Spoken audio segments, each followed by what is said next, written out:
Que dois-je penser de l'affaire Epstein, qui n'est autre que l'affaire du siècle, pour ne pas dire du millénaire? Que dois-je en penser, si ce n'est qu'elle nous révèle une vertigineuse hypocrisie? Mais attention, ne vous y méprenez pas.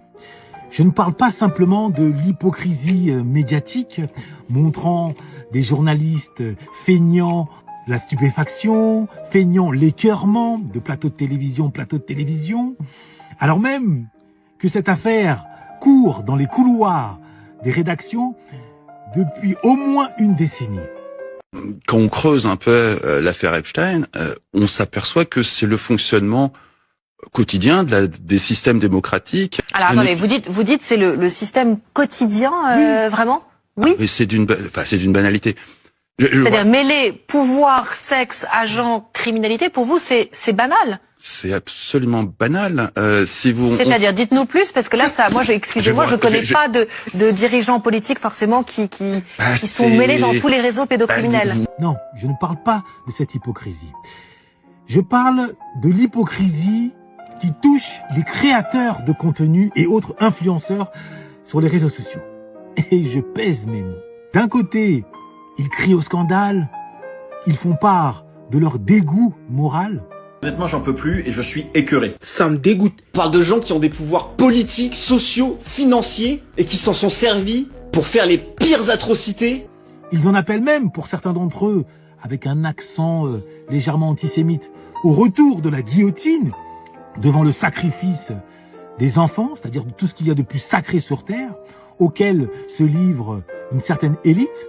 Et de l'autre, ils effectuent toutes ces vidéos d'indignation avec des iPhones qui, comme chacun le sait, sont fabriqués par des enfants sacrifiés. Leur attitude revient à condamner le voleur de bœuf tout en chapardant quelques œufs ici ou là.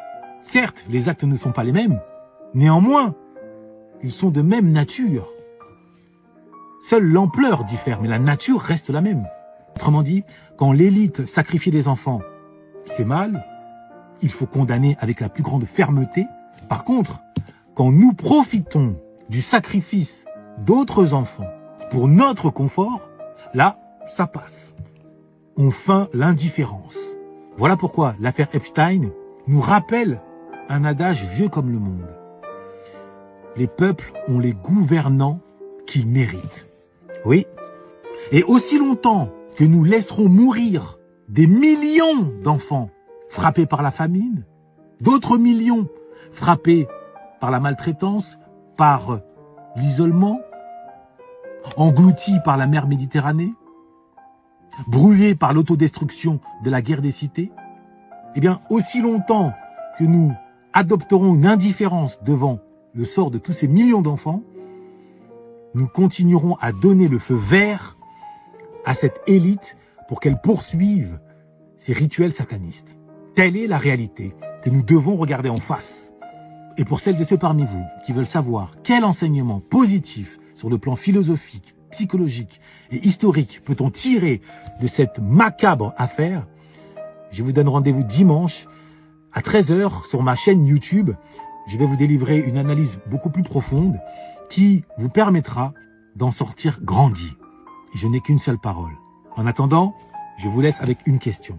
Quand allons-nous tourner le dos à cette hypocrisie existentielle consistant à voir le mal uniquement quand c'est l'autre qui le produit, jamais quand c'est nous-mêmes qui en sommes les auteurs? J'attends vos réponses en commentaire.